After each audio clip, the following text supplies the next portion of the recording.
Benkovich, am I pronouncing that right? I always struggle with your last name. I always see Binko, right? Right. You do kind of Binko for short. Binko and Vich. Benkovich, yeah.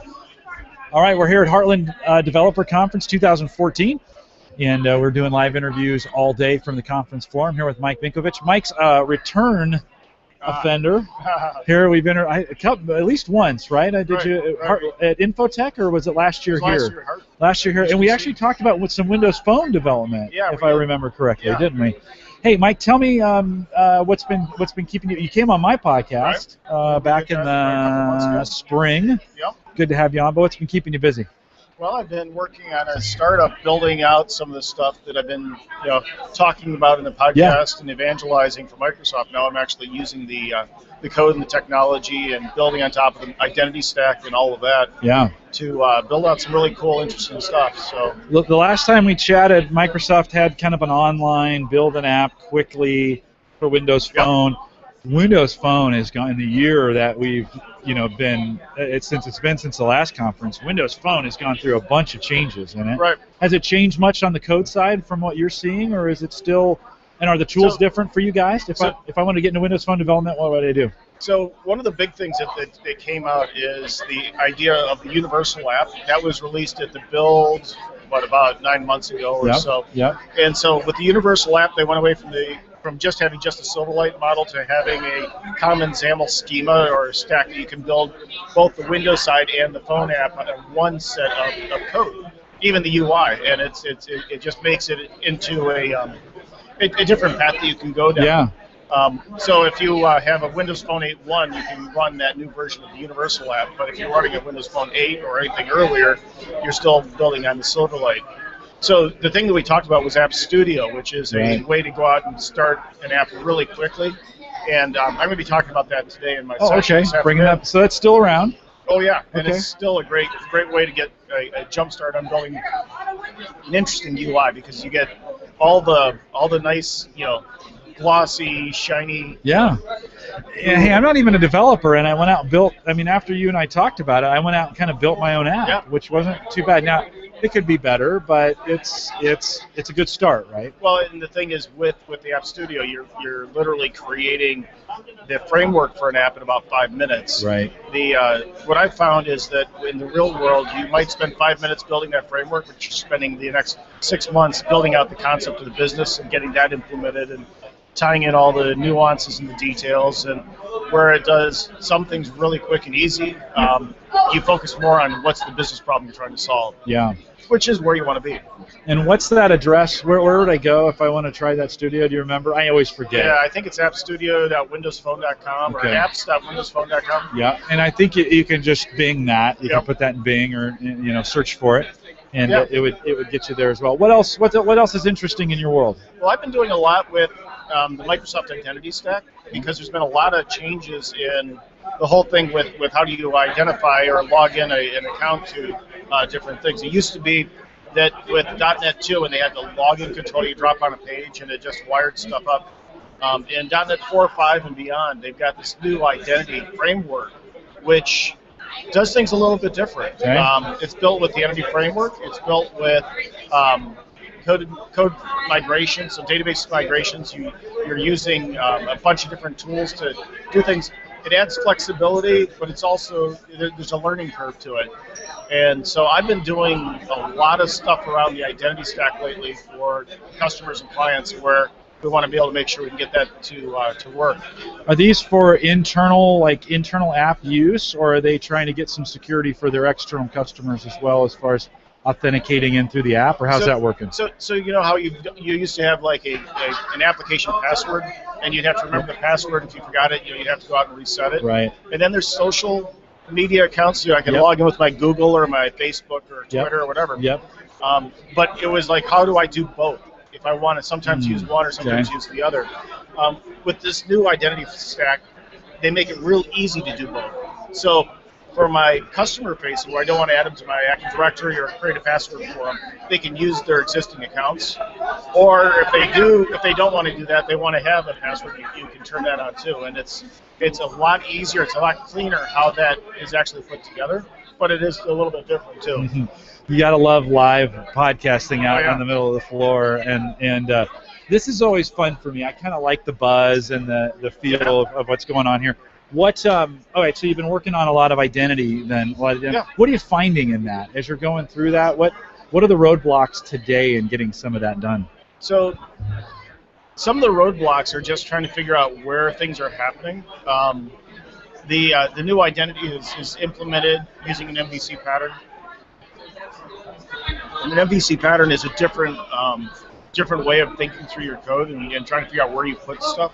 So I think what's been good for me has been just diving into what is provided out of the box and then extending it. So like two-factor authentication. So I put in a phone number, but I don't want to send a text to that phone number unless I know that you actually have that phone. So when I give you the phone number, you put in the code, and then I text it to you, and we go back and forth, and I've got confirmation it's really you or you are actually that person. Yeah.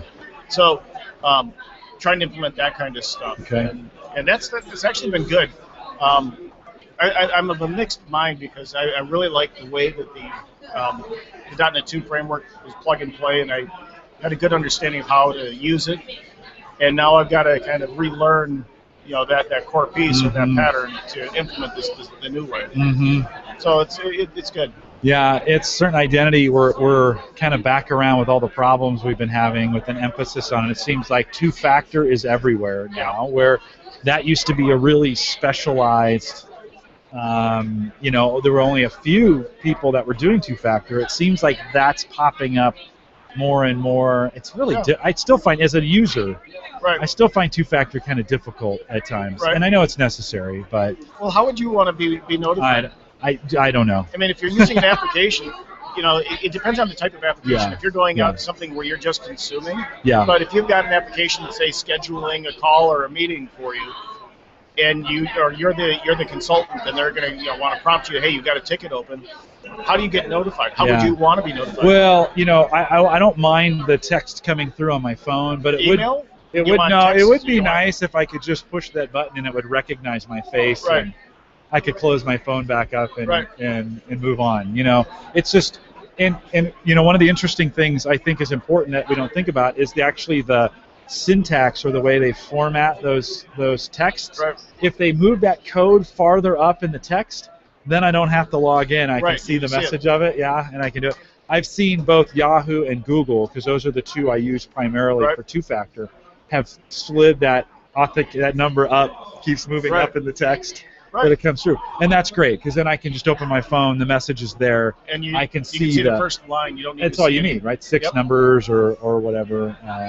So it's those kinds of things, I think, that just make it easier, for me to consume it, because it's one of those things. I don't always have my phone on me, and so it's one of those things. I'll log into Google and I left my phone upstairs, so I got to get up. It's probably good for me. It's probably good. Well, I know on the Azure side, when you want to do different things, they've got two-factor, and you can choose either email or phone. Type in the last 4 digits of the phone number or whatever, and they'll let you in. No. There's. I complain. I'm just your average user. You mentioned Azure. Talk a little bit about you kind of when you were on my podcast, we talked a little bit about those 10 free mobile services. Anything new on Azure that's gotten you excited? I mean, besides the free websites and the free the free web or the mobile services. So one of the things that I've been very pleased with on Azure in using it is that they've got deployment slots on websites now, so I can go out and I can create a parallel slot, deploy code to it, and swap it into my production and swap it back and forth. Okay. So that's kind of a new thing. And also, if I've got like a test of some new UI or something I want to verify, it's real easy to go out and spin up a new database, because even down to the SQL databases in Azure, I can create a copy of my database in like a minute and a half. It's like I go out and I pull up my database, create a copy. I go out, create a parallel slot of my deployment, plug things out there, change the connection string, and wow, I've got another version or another copy of my web application, and it takes me 2 minutes to do this, where it used to be, if you want to put this over here, then you've got all these different things to be, worrying about how do I get into this environment and deploy and do that whole DevOps thing. Which which I think is sort of the promise of what the cloud type deployments is and what it should be. Do you use Amazon Web Services at all to be able to compare the two? I really haven't. Okay. Yeah, me neither. And I'm just kind of wondering. When I first tried Amazon, it was kind of difficult to use. I fell in love with Azure. Actually, it was kind of a discussion, two things. One is I had a discussion with you last year at this time. A month later, I found myself at the MVP Summit in Redmond, and someone said, hey, you can just deploy an instance of server right on Azure and run your home server right there. And so that got me kind of, it's been like the year of Azure. Right. And we're looking at getting our high school kids. And hey, speaking of high school kids, let me ask you from a development standpoint, if I was in high school or college with what you know now, what should I do? I mean, how should I lean? What's really important in this space right now if you want to do mobile development? So for someone that's coming out of school, what kind of skills are you looking for? Yeah, I mean, what would I study? What would I want to do? We just find the kids go through a computer science program, gives them the basics, but then they've got all this time on their hands to do a variety of other projects. Well, it's interesting that a lot of schools don't really have the coding as part of the curriculum. I know, it's crazy, The district that my kids are in just this year is implementing coding for kids in every grade. Is going to have a module that's going to talk about how do I write and use code. It's great. Which, when we were kids, I mean, we actually had coding classes. I learned how to write Visual Basic, and I learned how to write on the Commodore 64. But I mean, you learned, and you wrote programs. And it seems like that curriculum has kind of gone out of the high school, and it'll be interesting to see if something comes back. Yeah. I'm actually, looking for people coming out of college that have some core skills around responsive web design. I think is going to be really hot. A little bit of JavaScript and HTML. How do you do that markup and understanding that? Yeah. Just the concepts of what's behind it. I think that there's also some basic programming class on understanding the different patterns. I think a database class would be really, really useful because if you understand how to read a data model, you can understand how to read a business. Sure. Yeah. If you were going to recommend a project for somebody to start working on, because you see these mobile projects all the time, what's the best way for folks to get involved in those kinds of things? I mean, jump in and get it done. Well, because the universities may not be doing it. People have to do it on their own. How would you recommend somebody to jump in and get it done on their own? So if you're a student, you're in college or whatever, and you want to do something that's going to add value to your resume kind of thing, Microsoft or has add value to the planet, one of the two. Right. Well, Microsoft has this thing that one of the biggest software competitions in the world is called Imagine Cup, where you team up with 3 other people. You can have a team of 4 people, and you write a software project to make the world a better place of some sort. And you can work with different advisors and whatever, but there's 2 parts of it. One is grand prize of $50,000 doesn't hurt if you make it that far. Yeah.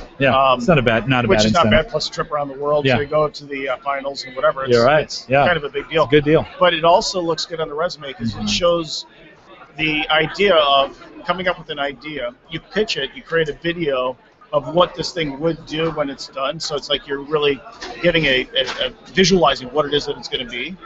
And so you do that up front before you actually build it out, and then you build out the application behind it.